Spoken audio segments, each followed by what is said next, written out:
Livre et gros scandale.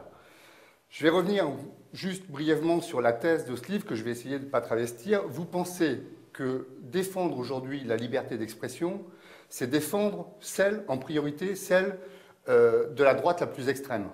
Est-ce que c'est bien ça? C'est exactement ça. C'est-à-dire qu'aujourd'hui, vous recevez à l'antenne, vous donnez la parole à tous les gens d'extrême gauche les plus allumés possibles, il n'y a aucun problème. Moi, vous pensez à qui? À Mélenchon, par exemple? Oui, ou Lutte ouvrière, ou le NPA, ou encore plus à gauche que ça, Badiou, pour prendre un philosophe et tout. Personne ne vous fera une remarque. On ne vous dira pas « Ah, mais vous êtes un suppôt de la dictature du prolétariat ». Je n'ai jamais entendu quelqu'un me reprocher ça, alors que j'ai reçu ces gens-là, et avec plaisir à l'antenne, parce que ça m'intéresse de les entendre. Vous trouvez qu'au demeurant, ceux-là, donc de l'extrême gauche, c'est normal également de les écouter? Absolument, mais moi je reçois tout le monde dans mes émissions, c'est juste ça.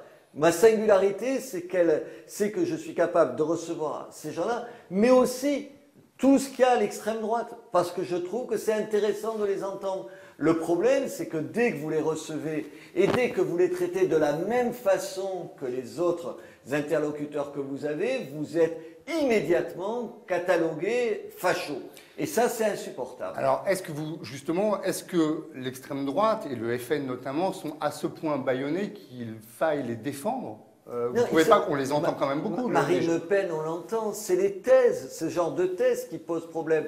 Si vous montrez de la sympathie pour une thèse de gauchiste, encore une fois, personne ne vous en fera la remarque. Si vous avez des sympathies, j'en sais rien, ou des antipathies sur un certain nombre de choses, je ne sais pas, moi, j'ai jamais fait l'éloge de, j'en sais rien, par exemple, l'éloge du mariage homosexuel, vous êtes homophobe. Et ça, c'est régulièrement. Il ne s'agit pas de choisir l'un ou l'autre. Il s'agit d'avoir le droit de traiter l'un ou l'autre.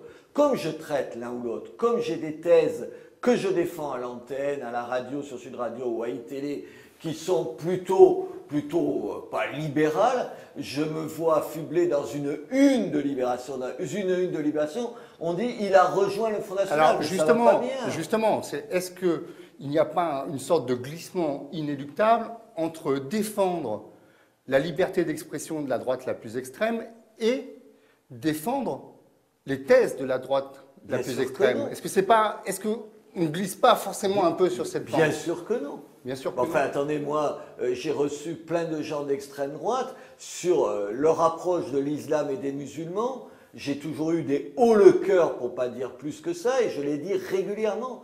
Simplement, mes confrères, parce que c'est eux le problème, et la classe politique, c'est ce petit monde qui est le problème, parce que les autres que je rencontre dans la rue, me font jamais ce reproche-là. Eux, comme ils sont à 90% les journalistes à gauche, et comme la classe politique, elle ne rêve que d'être dans son petit milieu convenable, convenu, qui dit les mêmes choses depuis 30 ans et qui nous amène où il nous amène, eux, ils ne supportent pas que vous soyez en dehors de ces sentiers battus. C'est ça le problème.